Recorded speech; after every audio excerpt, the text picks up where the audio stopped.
why is this COP so extraordinarily important? It is important because the countries who are suffering the most have the least ability to respond and the least amount of money. And way back in 2009, the world accepted that reality, accepted that those who polluted were not the most affected and those who had not were, and that we globally had to redress that balance. And it is at your COP, at Azerbaijan's COP, that the whole issue of financing is going to come to a fore. And I really want you to be proud of your country, because your country is stepping forward at a time when the world has never needed this issue to be addressed more.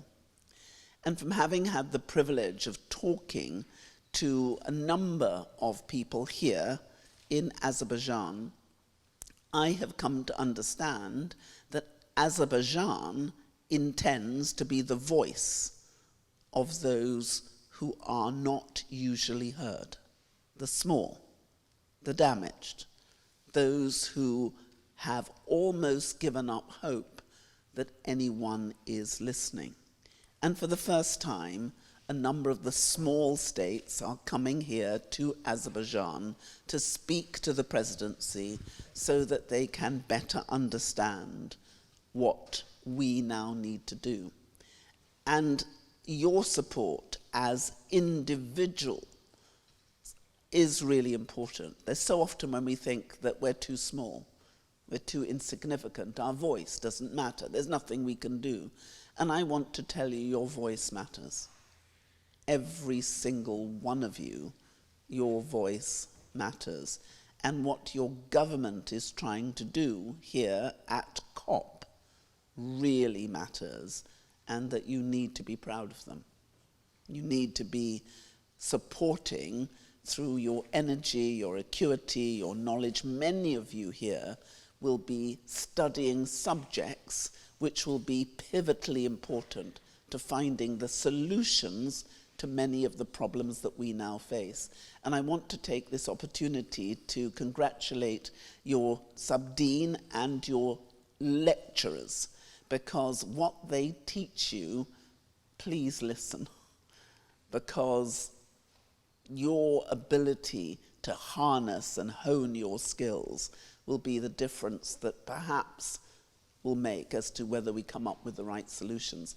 And just in case you think that you are doing a subject which is not attached to climate, can I tell you everything is now attached to climate?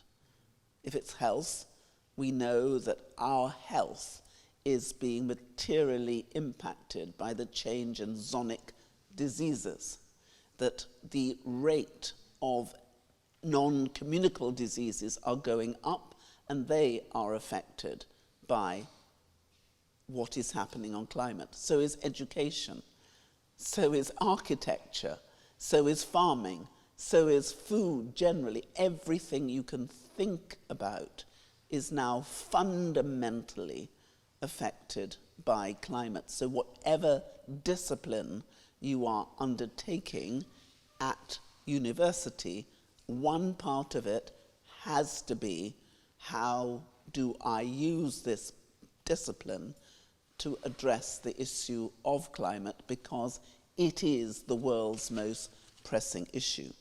And the stakes have never been higher than now. The need for decisive action on climate change has never been more pressing. And the recent IPCC report has sounded the alarm louder than ever before, because the strapline used to be enforceability, which we've got, 2 degrees, and then 1.5 to stay alive. And it wasn't just a strapline. For many countries, it is their reality. And we are at 1.5 now. So the clock has been ticking and time is almost running out. And the impacts of climate change are being felt in floods, in fires, in storms, in heat, in drought and rising sea levels, all across the Commonwealth family of nations, but everywhere else as well. And it is also being counted in lives and in livelihood and the decline in our gross domestic product. And the issue of debt is really rising swiftly. So Azerbaijan's entry into this moment in time is an extraordinarily bold one. You will hear that many people say that to try and put on a COP in less than a year is bordering on madness. But Azerbaijan has never failed to raise to a challenge and overcome that challenge. And the good thing is that you don't have to do it on your own, because you have the whole of the UN, the whole of the global community standing with you, encouraging and willing to help. And I certainly need to say to you that all our Commonwealth countries are determined to give 110% of support to make this happen. And I'm very glad to see the UK ambassador to Azerbaijan here, not only because of the extremely comprehensive investment the UK has had, but you know that the UK has been one of the champions for climate change for many, many years. And so if we look forward to where we're going next, we have to be clear that we can't afford any more delay, that there can be no more excuses, and that we have to act with urgency and unity and determination to limit global warming and protect the most vulnerable amongst us. The establishment of the loss and damage COP in COP28 was a significant milestone for our journey. After 27 years at the Commonwealth Heads of Government meeting in Kigali, the Commonwealth 56 countries made a pledge and said that we had to have a loss and damage fund. When we went to Sharm el-Sheikh, the world agreed. Last year, when we went to Dubai, the fund received money, about 700 million. No way enough, but at the beginning. So at this COP in Azerbaijan, we will be looking to see how we fill those gaps. And the practical response to the harsh reality that for so many communities, climate change has created damage which cannot be undone. But the losses that we have suffered in part are irreversible, but there are others that we can fix. Now, the Commonwealth has been working steadily and devotedly to come up with some of those answers. We created in 2018 the Commonwealth Blue Charter to deal with oceans, and we created action groups. And if you look at what has been done between 2018 and now, there is demonstrable empirical evidence that that which we have done has made a difference. So we know working together works. Then later in 2018, we created common sensing.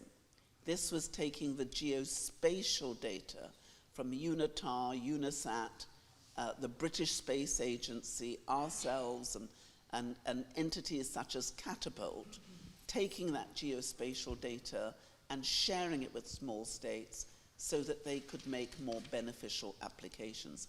And that has worked. We created the Commonwealth Climate Finance Access Hub to help small and developing countries to make better applications, because many of the applications were not succeeding because they didn't have the data, they didn't have the empirical evidence. They knew what they needed, but how could they prove it? And what we've done, and I'm so glad that Uni Krishnan Nair, who is leading on this, is here with me. What we did is we created the Climate Finance Access Hub. We put advisors in our small states, and with just about $8 million, we have already delivered more than $360 million into the hands of our small states, and we've got $500 million more in the pipeline. So we're thinking, what if we could put a climate finance advisor in every country who needed it? What if we could continue to share that data about what works and what does not work with each other? What if some of you could become the next climate finance advisor, not just for your country, but other countries, to make the realities come true? What if at your COP we could find the money to deliver that, because it would make a real difference? And then, so we had dealt with oceans, which had been neglected, and then we turned to common sensing, which was atmosphere. But what were we doing about land? Because we had the 3 Rio Conventions. Everybody has signed up to those 3 Rio Conventions, but what were we actually doing to come together? And therefore, in 2022, we created, with the support of the 3 UN agencies, we created Living Lands Charter to turn rhetoric into action. What if we can fund those action groups now with the money that comes out and which is identified and raised at this COP in Azerbaijan? Think about the difference we can make. But we're also looking at debt. Our Meridian system is managing more than $2.5 trillion of debt. That debt is really the burden of some of the least developed and most dangerously affected people. So these are things that we have done, but they're also things that we can continue to do together. And it helps us, I think, to build the confidence that the COP process can continue to yield genuine, meaningful process and progress. Many of our small states are tired. They're tired of coming to COP and fighting and talking and not being heard. The hope for them is if they come to this COP, to Azerbaijan, they will be heard. There will be hope.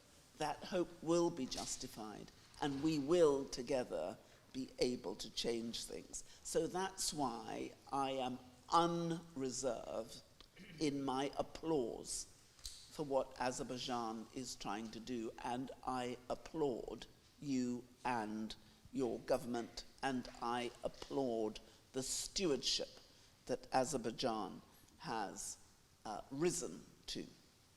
From adaptation to